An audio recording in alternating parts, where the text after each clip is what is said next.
Hello students. तो देखिए आज की इस वीडियो में हम क्लास 9th का टर्म 2 यानी एनुअल एग्जामिनेशन का साइंस सब्जेक्ट का पेपर डिस्कस करेंगे, जो कि अभी 18 फरवरी 2025 को ही हुआ था और जिसका कि मैंने शॉर्ट वीडियो भी अपलोड किया था। तो चलिए समझते हैं। देखिए पहले तो है सेक्शन ए, जिसमें कि सभी क्वेश्चन एमसीक्यू हैं। तो क्वेश्चन नंबर 1 देखेंगे। A body travel 4 metre towards east and then 3 metre towards north, what is the displacement of the body. यहाँ पर देखिए एक कोई बॉडी 4 मीटर पहले ईस्ट में जाती है, उसके बाद 3 मीटर नॉर्थ में जाती है। अब हमें डिस्प्लेसमेंट फाइंड आउट करना है। तो देखिए पहले हम थोड़ा सा डायरेक्शन समझ लेते हैं। डायरेक्शन हमारी इस तरह से होती है, ऊपर ये नॉर्थ होता है, नीचे ये साउथ होता है, और यहाँ पर वेस्ट और ये ईस्ट। और यहाँ पर देखो इन सब के बीच में 90 डिग्री का एंगल होता है। देखिए हमें डिस्प्लेसमेंट फाइंड आउट करना है। डिस्प्लेसमेंट क्या होता है, पहले तो मैं ये बना देता हूँ। 4 मीटर टुवर्ड्स ईस्ट, देखो यहाँ पर एक रफ एक लाइन में बनाऊँ, यहाँ पे एक स्ट्रेट लाइन बना दी हमने। रफ फिगर बना लेते हैं पहले इस क्वेश्चन के अकॉर्डिंग। तो 4 मीटर हमने ईस्ट में बना दी, ईस्ट की तरफ इधर, ठीक है। फिर 3 मीटर टुवर्ड्स नॉर्थ, तो 3 मीटर ऊपर की तरफ, ये 3 मीटर नॉर्थ गया तो यहाँ पर लिख दिया हमने 3 मीटर। अब देखो डिस्प्लेसमेंट क्या होता है। डिस्प्लेसमेंट का मतलब होता है इनिशियल पॉइंट यानी स्टार्टिंग पॉइंट और जो फाइनल पॉइंट होता है, इनके बीच में जो शॉर्टेस्ट पाथ होता है। शॉर्टेस्ट पाथ कैसे होगा, हम इसके बीच में एक स्ट्रेट लाइन खींच दें। वैसे पाथ तो देखो ऐसे ना, पहले तो इधर गए फिर उसके बाद ऊपर गए, तो ये तो होगा, अगर इन डिस्टेंस को जोड़े तो ये होगी डिस्टेंस। डिस्प्लेसमेंट हमारा इनिशियल पॉइंट और फाइनल पॉइंट के बीच में जो स्टार्टिंग मतलब कि जो शॉर्टेस्ट पाथ है उसको हम बोलेंगे डिस्प्लेसमेंट। तो ये कितना आएगा ये हम फाइंड आउट यहाँ पर कर लेंगे। चलो मैं इसको मान लो कैपिटल एच देता हूँ। तो देखो कैसे निकालेंगे, जैसे कि मैंने आपको बताया कि सभी जो डायरेक्शन है इनके बीच में 90 डिग्री का एंगल होता है। तो यहाँ पर हम यहाँ पर 90 डिग्री लिख सकते हैं। तो यहाँ पर अब हम पाइथागोरस थ्योरम लगा सकते हैं। तो देखिए क्या होता है, हाइपोटेन्यूज का स्क्वायर इक्वल टू बेस का स्क्वायर प्लस परपेंडिकुलर का स्क्वायर। तो 4 का स्क्वायर प्लस 3 का स्क्वायर यहाँ लिख देते हैं। 4 का स्क्वायर 16 और 3 का स्क्वायर 9, कितना हो जाएगा 25। यानी हाइपोटेन्यूज का स्क्वायर आ जाएगा 25। और अगर हमें हाइपोटेन्यूज निकालनी है तो हमें स्क्वायर हटा के दूसरी तरफ रूट लगाना होगा, यानी h इक्वल टू √25। और √25 की वैल्यू कितनी आ गई 5, ठीक है। और ये जो हमारी यूनिट थी किस में थी, मीटर में थी। ये 4 मीटर 3 मीटर, तो h की वैल्यू कितनी 5 मीटर। तो यहाँ पर तो देखिए 5 मीटर आंसर आ गया ऑप्शन में। देखो 5 मीटर यहाँ पर है और देखो एन ई का मतलब नॉर्थ ईस्ट, ठीक है। तो ऑप्शन सी। चलिए क्वेश्चन नंबर 2 करेंगे। Beyond force acting on a body immersed in A fluid depends on. अगर कोई बॉडी हमारी फ्लूइड में जाती है यानी लिक्विड या एयर में जाती है, तो उस पर जो फोर्स लगती है वो डिपेंड करती है उसकी शेप पर, ठीक है, उसकी शेप पर। इसलिए कहा जाता है कि भाई अगर आपको जो है पानी में उतरना है या फिर हवा में कोई इस तरह का वायुयान या एरोप्लेन वगैरह कुछ बनाना, तो उसकी स्ट्रीमलाइन शेप होनी चाहिए, स्ट्रीमलाइन बॉडी होनी चाहिए। तो option A. Next question number 3। The kinetic energy of a body depends on it's. Kinetic energy का देखिए फॉर्मूला क्या होता है। काइनेटिक एनर्जी का फॉर्मूला होता है हाफ एम वी स्क्वायर, यानी मास इंटू वेलोसिटी का स्क्वायर और इंटू हाफ। तो मास और वेलोसिटी पर डिपेंड करती है। तो यहाँ मास ओनली या वेलोसिटी ओनली, तो यहाँ पर option C, mass and velocity दोनों। क्वेश्चन नंबर 4 देखते हैं। Pitch of a sound depends on. तो पिच डिपेंड करती है फ्रीक्वेंसी पर, ठीक है। क्वेश्चन नंबर 5 देखते हैं। Which of the following types of matter, एक मिनट, हाँ, which of the following types of matter has the weakest interparticular force of attraction. तो सबसे कम इंटरपार्टिकल फोर्स ऑफ अट्रैक्शन होती है गैस में। तो यहाँ पर स्टीम गैसेस फॉर्म में होती है, ठीक है। तो सबसे कम फोर्स होती है स्टीम में, ठीक है, इन ऑप्शन के अकॉर्डिंग। वैसे गैसेस फॉर्म में होती है, सबसे ज्यादा होती है सॉलिड में, ठीक है। तो यहाँ वीकेस्ट पूछिए तो आंसर ए यानी सॉरी ऑप्शन ए यानी स्टीम। क्वेश्चन 6 देखते हैं। Which is the following is a homogeneous mixture. तो होमोजीनियस मिक्सचर इसमें है एल्कोहल और वाटर। एल्कोहल और वाटर जब दोनों आपस में मिक्स हो जाते हैं तो उनके पार्टिकल को हम देख नहीं सकते, इस तरह से मिक्स हो जाते हैं, ठीक है। तो ऑप्शन सी। क्वेश्चन नंबर 7 देखेंगे। The atom of which of the following element has highest mass. इन तीनों एलिमेंट में से किसका हाईएस्ट मास होगा। तो देखिए जिसका एटॉमिक मास ज्यादा होगा उसी का ही मास हाईएस्ट भी होगा। तो इन तीनों में सबसे ज्यादा होता है यूरेनियम का, होता है 238। इन दोनों का, गोल्ड का प्लेटिनम का 195 या 196 के अराउंड होता है, ठीक है। तो यूरेनियम का ज्यादा होता है 238। क्वेश्चन नंबर 8 देखेंगे। Nerve cell does not contain axon. तो देखिए एक्सन तो होता है नर्व सेल का, आप फिगर जरूर बना लेना एग्जाम पर्पज से, बहुत इंपॉर्टेंट है। और डेंड्राइट भी होता है, इसमें टेंडन नहीं होता। तो ऑप्शन बी करेक्ट है। Question number 9। Vitamin and minerals are obtained from. तो विटामिन और मिनरल्स आपको कहाँ से मिलते हैं, तो ये मिलते हैं वेजिटेबल्स एंड फ्रूट्स से। पल्सेस से हमें प्रोटीन मिलती है और सीरियल से हमें कार्बोहाइड्रेट्स मिलते हैं जनरली, ठीक है। तो क्वेश्चन नंबर 10 करते हैं। Find the odd one among given plant nutrients. तो इन तीनों में से कौन सा ऑड है, इन तीनों में देखना। तो देखिए नाइट्रोजन, फॉस्फोरस, ये हमें मैक्रो न्यूट्रिएंट ज़्यादा मात्रा में चाहिए, कॉपर हमें कम मात्रा में चाहिए होता है, ठीक है। तो आंसर बी यानी ऑप्शन बी इसका करेक्ट आंसर है। चलिए नेक्स्ट क्वेश्चन करते हैं, सेक्शन बी करेंगे। सेक्शन बी में यहाँ पर हमें डिस्क्रिप्टिव टाइप क्वेश्चन यानी कि हमें ये सॉल्व करने हैं। तो क्वेश्चन नंबर 1 देखते हैं। तो क्वेश्चन नंबर 1 पढ़ते हैं, ए solution contains 60 gram of common salt in 240 gram of water. 240 ग्राम पानी में 16 ग्राम कॉमन सॉल्ट यानी नमक मिला हुआ है। Calculate the concentration in terms of mass by mass percentage of solution. देखिए हमें निकालना mass by mass percentage of solution. तो मैं डायरेक्ट यहाँ पर आपको सॉल्व करके बता दूँ, आपके एनसीईआरटी बुक में इसका फॉर्मूला है, आप फॉर्मूला जरूर लिखना, मैं ओरली बता देता हूँ। क्या होता है mass by mass percentage of solution निकालना, तो मास ऑफ, पहले ऊपर लिखेंगे मास ऑफ सॉल्यूट, जो हमने सॉल्यूट का मतलब जो हम इसमें मिक्स कर रहे हैं, अपॉन मास ऑफ सॉल्यूशन, जो हमारा मिक्स होकर जो हमारा सॉल्यूशन बन गया ना उसका मास, ठीक है। Mass of solute upon mass of solution into 100, ठीक है, इनटू 100 परसेंटेज निकालने के लिए ये फॉर्मूला होता है। मास ऑफ सॉल्यूट कितना 60 ग्राम, 60 ग्राम है, अपॉन कितने में 240 ग्राम पानी में मिक्स है। अपॉन में क्या करेंगे, अपॉन में देखो 60 ग्राम तो सॉल्यूट है और 240 ग्राम पानी था, तो दोनों को हमने जोड़ दिया तो कितना हो गया 300, तो अपॉन में लिख दिया हमने 300 और इनटू 100, ठीक है। तो यहाँ पर देखो 0 से 0 कट गया, 6 5 जा 30 और 5 से करेंगे तो ये आ जाएगा 20%, तो 20% इसका आंसर आ गया, ठीक है। तो आप इसको सॉल्व कर लेना, ठीक है। चलिए नेक्स्ट क्वेश्चन करेंगे। क्वेश्चन 2 करेंगे, calculate the mass of carbon present in 2 gram of carbon dioxide. तो देखिए यहाँ पर कार्बन डाइऑक्साइड की अगर बात करें तो कार्बन डाइऑक्साइड का वैसे एटॉमिक मास, सॉरी इसका फॉर्मूला यूनिट मास क्या होगा, तो देखो कार्बन का होता है 12 प्लस ऑक्सीजन O2 है तो ऑक्सीजन का होता है 16, तो 16 इंटू 2 कितना हो जाएगा 32, और इन दोनों को जोड़ेंगे तो यह आ जाएगा 44, ठीक है, 44 यूनिट। हमसे पूछा है देखो कार्बन का मास जो कि 2 ग्राम पूरी कार्बन डाइऑक्साइड है। इनका रेशियो की अगर बात करूँ तो देखो कार्बन कितना है 12 पार्ट है और ऑक्सीजन कितना है 32 पार्ट है। टोटल हमें ऑक्सीजन से मतलब नहीं है, वैसे इस कार्बन से मतलब है। तो कार्बन 12 पार्ट है किसमें 44 यूनिट में। मैं यहाँ पर नीचे सॉल्व कर देता हूँ, यहाँ जगह है, ठीक है। तो कार्बन 12 पार्ट है और कितने में है टोटल 44 पार्ट में है। टोटल मास कितना है इंटू कर देंगे 2 ग्राम से, ठीक है। तो इसको हम सॉल्व करेंगे तो 12 इंटू 2 कितना हो जाएगा 24 अपॉन 44 कितना आएगा आंसर। देखिए लिखते हैं, डायरेक्ट कर देते हैं, वैसे आप करना चाहो तो 2 12 कर सकते हैं, 2 12 24 नीचे 22, आप इसको डायरेक्ट डिवाइड करके लिख दीजिए 0.5 कितना आएगा 0.545 ग्राम, ठीक है। ये इसका आंसर आ जाएगा, ठीक है। चलो नेक्स्ट क्वेश्चन करेंगे।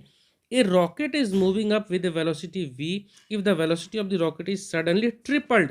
पहले रॉकेट की वेलोसिटी थी v, अब हो गई ट्रिपल्ड यानी 3v हो जाएगी। पहले थोड़ा जगह खाली कर दो मैं इसे, एक मिनट रुक लीजिएगा। तो देखो यहाँ पर पहले एक रॉकेट की वेलोसिटी थी v, अब हो गई ट्रिपल्ड यानी 3v। अब पूछा what is the ratio of two kinetic energies. देखो काइनेटिक एनर्जी का रेशियो पूछा है, भाई मास तो उतना ही रहेगा। काइनेटिक एनर्जी का फॉर्मूला अगर हम लिखें तो मैं एक केस में लिख देता हूँ ke1 और दूसरे केस में ke2। तो ke1 क्या होगा हाफ mv²। पहले केस में तो मास और वेलोसिटी पे कोई फर्क नहीं पड़ा।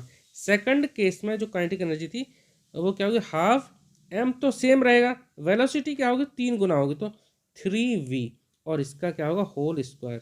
ध्यान रखना भाई ये जो क्वेश्चन जो मैं सॉल्व कर रहा हूँ ना ये क्वेश्चन नंबर 3 के लिए है, ठीक है। जगह नहीं थी वहाँ में तो इसलिए सॉल्व कर रहा हूँ नीचे। रेशियो पूछा है ना तो हम दोनों इक्वेशन को अपॉन में डिवाइड कर देंगे, अपॉन में लिख देंगे, मतलब कि फर्स्ट इक्वेशन और सेकंड इक्वेशन को। हाफ से हाफ कट जाएगा, m से m कट जाएगा, तो क्या बचेगा ये ऊपर आए v², नीचे 3v का होल स्क्वायर क्या होगा 3 का स्क्वायर करेंगे तो क्या होगा 3 का स्क्वायर 9v²। तो v² से v² कटा। रेशियो पूछा तो 1/9। हमसे क्या पूछा था रेशियो पूछा है तो कितना आ गया, रेशियो पूछा ना, हाँ। तो ratio of two kinetic energy कितना आ गया 1/9, यही इसका आंसर आ गया, ठीक है। क्या आ गया आंसर इसका 1:9, ठीक है। रेशियो में लिखना है ना तो 1:9, फ्रैक्शन में 1/9। चलो next question. A stone is thrown vertically upward. Question number 4 में a stone is thrown vertically upward with an initial velocity 40 metre per second taking g = 10 metre per second square. हमें पूछा है कि मैक्सिमम हाइट कितनी होगी इस stone के द्वारा। चलिए सॉल्व करते हैं इसे। देखो इनिशियल वेलोसिटी है तो इनिशियल वेलोसिटी हमें दे दी है 40, तो हम यहाँ पर, चलो मैं यहाँ ये जो जगह है ना इसको यूटिलाइज कर रहा हूँ। तो इनिशियल वेलोसिटी को हम यूज़ करते हैं, लिखते हैं u से, तो u = दे रखा है 40 मीटर पर सेकंड। अब देखो जैसे पत्थर मैक्सिमम हाइट पे पहुंचेगा ना तो पत्थर रुक जाएगा। देखो सपोज पत्थर गया यहाँ से ऊपर तक, तो यहाँ से जैसे ऊपर तक पहुंच जाएगा तो इस हाइट से नीचे गिरने लगेगा ना, तब वो इसकी फाइनल वेलोसिटी होगी। u इक्वल टू दे दिया 40, तो u इक्वल टू हमने लिख दिया 40 metre per second, v equal to हो जाएगा 0। अब पूछा है हमसे, अच्छा g की वैल्यू दे रखी है 10 मीटर पर सेकंड। देखो जब भी हम ऐसा केस होता है ना, नीचे से कुछ ऊपर फेंक रहे हैं, ऊपर से नीचे आ रहे हैं, तो उस केस में एक्सिलरेशन हो जाता है हमारा g के बराबर, तो a इक्वल टू हो जाएगा हमारा g। और ध्यान रखना जब भी हम नीचे से ऊपर फेंकते हैं ना, तो जो g की वैल्यू होती है वो नेगेटिव होती है, ठीक है। और ऊपर से कोई चीज़ आएगा, ऊपर से आएगा यानी कि g की वैल्यू होगी पॉजिटिव, और नीचे से ऊपर जाएगा तो g की वैल्यू क्या होगी, नेगेटिव, ठीक है, ध्यान रखना। तो a की वैल्यू हो जाएगी माइनस जी के बराबर, जो कि हो जाएगा -10 मीटर पर सेकंड स्क्वायर। और क्या दे रखा है यहाँ पर, जी दे दिया। फाइंड द मैक्सिमम हाइट, हमसे हाइट पूछी है। अब देखो हमारा जो फॉर्मूला होता है s equal to u t plus half a t square, या फिर आप ये लगाओ v square equal to u square plus 2as, ये फॉर्मूला हमने पढ़ा था चैप्टर 1 में मोशन में। अब देखो v क्या हो जाएगा 0, और u हमारी कितनी दे रखी है 40 दे रखी है, तो 40 का स्क्वायर प्लस 2as, तो प्लस, अब देखो यहाँ पर 2 इंटू एक्सीलेशन कितना हो जाएगा g के बराबर, जो कि माइनस कर रहा है, तो -10। तो मैं यहाँ माइनस यहाँ ना लगा के यहाँ लगा देता हूँ, तो यहाँ पर ही आ जाएगा, ये वाला माइनस यहाँ लगाओ तो ये एक ही बात है। तो -2 इंटू ए की वैल्यू 10 और इंटू एस यानी डिस्टेंस कितना हो जाएगा s, यानी मैं इसको h ले सकता हूँ, ये जो हाइट है इसको h लिख सकता हूँ, कोई दिक्कत वाली बात नहीं है। चलो इसको सॉल्व कर देते हैं। तो -2 इंटू 10 क्या हो जाएगा, माइनस का 20 हो जाएगा, 20h, ये -20h हो जाएगा, इसको लेफ्ट साइड में ले आते हैं तो क्या हो जाएगा प्लस का 20h इक्वल टू 40 का स्क्वायर हो जाएगा 1600, ठीक है। 40 का स्क्वायर 40 इंटू 40 कितना हो 1600, तो h की वैल्यू कितनी आ जाएगी 1600 डिवाइड बाई 20, 0 से 0 कैंसिल आउट हो गया, 2 8 जा 16, 80 आ गया, 80 मीटर, ठीक है। तो इसका आंसर कितना आ गया, मैक्सिमम हाइट कहाँ तक पहुँच सकता है ये स्टोन, 80 मीटर। तो देखिए maximum height reached by stone तो होगी 80 मीटर, 80 मीटर तक स्टोन पहुंचेगा। उसके बाद नेट डिस्प्लेसमेंट, तो देखिए यहाँ पर क्योंकि पत्थर ऊपर की तरफ जा रहा है तो डिस्टेंस और डिस्प्लेसमेंट, जब स्ट्रेट लाइन में कोई मोशन होता है तो डिस्टेंस और डिस्प्लेसमेंट इक्वल रहते हैं। Total distance covered by the stone, ऊपर तक पत्थर कितना गया 80 मीटर तक, इतनी ही डिस्प्लेसमेंट होगी। अगर पत्थर ऊपर जाकर और पत्थर नीचे आता है वापस, तो डिस्प्लेसमेंट हो जाएगी 0 उस केस में, ठीक है। चलो क्वेश्चन नंबर 5 करेंगे। क्वेश्चन नंबर 5 देखते हैं। Calculate the force required to import car, नहीं इम्पोर्ट नहीं, ये स्टॉप होगा, स्टॉप एक कार, ठीक है। यहाँ थोड़ा सा ठीक कर लेना इसको, इंपोर्ट नहीं stop a car. Calculate force required to stop a car, velocity दे रखी है 30 metre per second in 10 second, the mass of the car. अब देखो कार का मास दे रखा है 1500 kg, 10 सेकंड में गाड़ी को रोकना है, और स्टार्टिंग में जो जिस स्पीड पे गाड़ी चली वो 30 मीटर पर सेकंड। चलो देखो यहाँ पर हम लिख देते हैं u equal to 30 metre per second, गाड़ी की जो रफ्तार है 30 मीटर पर सेकंड। गाड़ी रुक जाएगी तो v इक्वल टू हो जाएगा 0, और टाइम दे रखा है यहाँ पर कितना 10 सेकंड, ठीक है 10 सेकंड। तो चलो यहाँ पर हमें निकालना है फोर्स। तो देखो फोर्स का हमने force and law of motion में, मतलब कि फोर्स वाले चैप्टर में हमने सेकंड लॉ ऑफ मोशन के according F equal to m a पढ़ा था, F equal to m a पढ़ा था, और एम और ए की जगह हम लिख सकते हैं v minus u upon t, बस वैल्यू पुट कर देते हैं। मास कितना दे रखा है 1500, तो लिख देते हैं 1500, और वी की जगह लिखेंगे 0, क्योंकि गाड़ी रुक जाएगी तो ब्रेक लग जाएंगे तो गाड़ी रुक जाएगी, तो 0 माइनस, और यू कितना दे रखा है 30, तो 0 माइनस 30, और अपॉन टी टाइम दे रखा है 10 सेकंड। तो यहाँ 0 से ये 0 काट देते हैं तो बचता है 150 इंटू, देखो 0 माइनस 30, माइनस में आंसर आ जाएगा 30 से मल्टीप्लाई करने का माइनस से, और माइनस का मतलब सिर्फ कि गाड़ी हमारी डीएक्सेलरेट हो रही है, ठीक है। तो मल्टीप्लाई कर देंगे तो 15 इंटू 3 45, तो 45 ये और 2 0 4500, और ये आ गया -4500 न्यूटन। तो ये माइनस में क्योंकि गाड़ी को रोक रहे हैं ना हम, तो ब्रेक लगा के गाड़ी को रोक रहे हैं, तो -4500 न्यूटन ये हमारी फोर्स आ जाएगी, ठीक है। चलो उसके बाद है हमारा सेक्शन सी।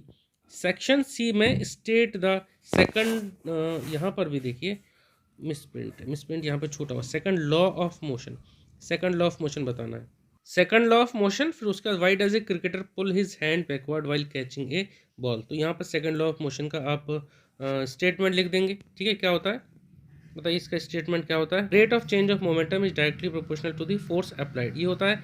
और इसका जो स्टेटमेंट तो ये बता दिया मैंने, और जब जब हम इसको डेराइव करेंगे ना, तो ये वाली इक्वेशन, ये एफ इक्वल टू एम, ये हमें सॉल्व करना होता है। आसान है, आपको बुक में दे रखा, अगर नहीं आएगा तो मैं आपको बता दूंगा, आप कमेंट कर देना।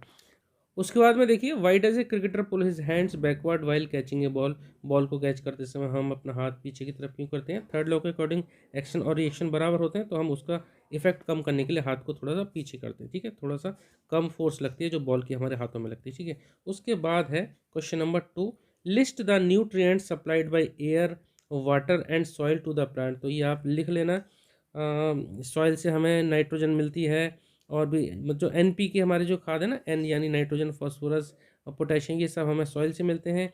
वाटर से हमें हाइड्रोजन मिलती है, ऑक्सीजन मिलती है, मतलब कि प्लांट के लिए। और एयर से क्या मिलती है, एयर से मिलती है CO2, एयर से मिल जाती है CO2। चलो इसके बाद आप इसको डिटेल में लिख लेना, जो भी थ्योरी वाले क्वेश्चन है ना आप उनको देख कर लिख लेना। बाकी जो वैसे जो क्वेश्चन थे कॉन्सेप्ट वाले, तो मैं आपको साथ साथ बताता चलूँगा जनरली, और जो कुछ बता भी दिए। What is a solution define आपको लिखनी है, एक एग्जाम्पल, 4 प्रॉपर्टीज ऑफ सॉल्यूशन ये आप लिखना। What will happen if ligament, ये चाहिए आप लिख सकते हैं, ये आप कर लीजिए। उसके बाद क्या एडवांटेज रहता है फार्मर का when he grows on leguminous crop में, क्या होता है लेग्यूमिनेस क्रॉप में, जो उनके रूट से हमें नाइट्रोजन मिल जाता है। जनरली जो पल्सेस जो क्रॉप होती है ना, जिनमें दाल वगैरह जो होती है ना, वो लेग्यूमिनस क्रॉप होती हैं। तो पल्सेस से जो नाइट्रोजन मिलता है वो सीरियल क्रॉप्स के लिए यूजफुल होता है, नाइट्रोजन मिल जाता है यहाँ से N2, ठीक है, तो वो सीरियल क्रॉप ले लेते हैं। Can physical and chemical changes occur together, हाँ हो सकते हैं। मोमबत्ती होती है, कैंडल जब बर्न होती है, जब कैंडल बर्न होती है तो वहाँ पर फिजिकल चेंज और केमिकल चेंज दोनों होते हैं। इलस्ट्रेट योर आंसर, तो आप कैंडल के एग्जाम्पल से इसको मतलब लिख के दिखा सकते हैं आराम से। आगे, explain why does not all the water of the earth get evaporated during hot summer day. जब सारा का सारा वाटर इवेपोरेट हो जाएगा तो ऊपर जितने ज़्यादा पानी जाएगा तो ऊपर बादलों से ऊपर ज़्यादा पानी इकट्ठा हो जाएगा, कंडेंसेशन होकर फिर से बारिश गिरेगी, इसलिए पूरा पॉसिबल नहीं है। Next question. उसके बाद, light body and heavy body have the same momentum. Light body और हैवी बॉडी का सेम मोमेंटम है, तो उस केस में अगर लाइट बॉडी का मास कम होगा और हैवी बॉडी का मास ज़्यादा होगा, तो लाइट बॉडी की वेलोसिटी ज़्यादा होगी, हैवी बॉडी की वेलोसिटी कम होगी, तब उन दोनों का मोमेंटम सेम होगा, ठीक है। तो kinetic energy, which of the two bodies will have to get the kinetic energy. देखो यार, ज़्यादा एनर्जी किसकी रहेगी, काइनेटिक एनर्जी की हम बात कर रहे हैं, तो देखो फॉर्मूला होता है काइनेटिक एनर्जी का ½ mv², ठीक है। तो v का स्क्वायर हो रहा है, तो जनरली जिसकी वेलोसिटी ज़्यादा होगी ना, तो उसकी ही काइनेटिक एनर्जी ज़्यादा होगी, ठीक है, क्योंकि मास हमारा सिंपल m के तौर पे और v का स्क्वायर कर रहे हैं, ठीक है। इसका इम्पैक्ट, वेलोसिटी का इम्पैक्ट ज़्यादा रहेगा। तो इन दोनों में से, हैवी बॉडी और लाइट बॉडी में से जिसका वेलोसिटी ज़्यादा होगी, जनरली उसकी काइनेटिक एनर्जी ज़्यादा होगी, ठीक है, ये आप करना। उसके बाद देखो सेक्शन ई में, right the name of the compounds and symbol of element, ये मैं बताता हूँ। देखो NaCl, पहली बात तो ये थोड़ा इस पेपर में कुछ गलतियाँ हैं। NaCl को हम लिखते हैं इस तरह से, Na और C कैपिटल फिर L स्मॉल में। कोई भी आप एक एलिमेंट का नाम लिखते हैं तो उस एलिमेंट में जो फर्स्ट लेटर होगा ना, वो फर्स्ट अल्फ़ाबेट होगा वो कैपिटल, दूसरा स्मॉल, NaCl। इसमें नेम ऑफ द कंपाउंड पूछा तो इसका नाम होगा सोडियम क्लोराइड। क्या होगा, सोडियम क्लोराइड, सोडियम क्लोराइड इसका नाम होगा, CHLO, एक मिनट यार, CHLORIDE, सोडियम क्लोराइड। कौन कौन से इसमें, अच्छा कंपाउंड हो गया, कौन कौन से इसमें एलिमेंट है, तो एलिमेंट है एक तो Na और दूसरा Cl, यानी Na से सोडियम और Cl से chlorine sorry. CaO calcium oxide, calcium और ऑक्सीजन। HCl भी गलत लिखा है, कैपिटल H और C कैपिटल L स्मॉल। तो हाइड्रोक्लोरिक एसिड है ये, HCl hydrochloric acid, hydrogen chloride, H से क्या होगा हाइड्रोजन, Cl से क्या होगा chlorine. Copper sulphate, CuSO4 copper sulphate, यहाँ एक कॉपर है, सल्फर है और ये ऑक्सीजन के 4 एटम। आगे कैल्शियम हाइड्रोक्साइड, कैल्शियम हाइड्रोक्साइड में कैल्शियम हो गया, ऑक्सीजन हो गया, H हो गया यानी कि हाइड्रोजन हो गया। इस तरह से आप इनके कंपाउंड के नाम लिख सकते हैं और जो एलिमेंट है आप इस तरह से लिख सकते हैं। उसके बाद नीचे Fe iron, chlorine, silver, zinc, helium. State Newton second law of motion, ये आप कर सकते हैं।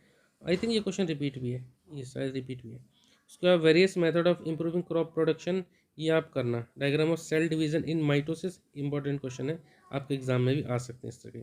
असर्शन रीजन है, आप ये क्वेश्चन देख लीजिए, जो भी क्वेश्चन में आपको डाउट रहता है आप मुझे बताना, मैं कोशिश करूँगा उनको समझाने की, ठीक है। तो आगे भी कुछ क्वेश्चंस हैं, हाँ ये क्वेश्चन है आगे, तो आप भी क्वेश्चन देख लेना एक बार। मेरा पर्पस इस वीडियो का यही था कि आपको ये थोड़ा सा समझ में कि इस तरह का हमारा क्वेश्चन पेपर आएगा और इससे आपको थोड़ी सी हेल्प मिल सके कि आप इस तरह के क्वेश्चंस को और अच्छे से प्रैक्टिस करें, ठीक है। यहाँ पर देखो मैटर, सॉलिड, लिक्विड, गैस इस तरह के दे रखा है। प्योर सब्सटेंस, तो प्योर सब्सटेंस में अगर मैं बात करूँ तो कंपाउंड होता है, और दूसरा एक कंपाउंड और दूसरा कैटेगरी इसकी होती है एलिमेंट। कंपाउंड और एलिमेंट दोनों ही हमारे प्योर होते हैं। ऐसी मिक्सचर में आप हेट्रोजीनियस और होमोजीनियस लिख सकते हैं, फिर आगे सस्पेंशन कोलाइडल कोलाइडल इस तरह से आप इनको लिख सकते हैं। ठीक है, तो इस वीडियो में है ये पेपर हमारा, हाँ यहीं तक है ये पेपर, तो आप इसे पेपर कर लीजिए। हो सके तो बीच बीच में आप कहीं पे ज़रूरत पड़े तो इसका स्क्रीनशॉट ले लो, मैं एक बार फिर से आपको दिखा दे रहा हूँ। चलो इस वीडियो में इतना ही रहने देते हैं, नेक्स्ट वीडियो में हम एक और क्वेश्चन पेपर को डिस्कस करेंगे। आई होप कि आपको ये सारी चीज़ें समझ में आई होंगी। अगर आपका कोई डाउट है तो प्लीज़ आप कमेंट सेक्शन में ज़रूर पूछना। चलिए मिलते हैं नेक्स्ट वीडियो में। Okay, thank you.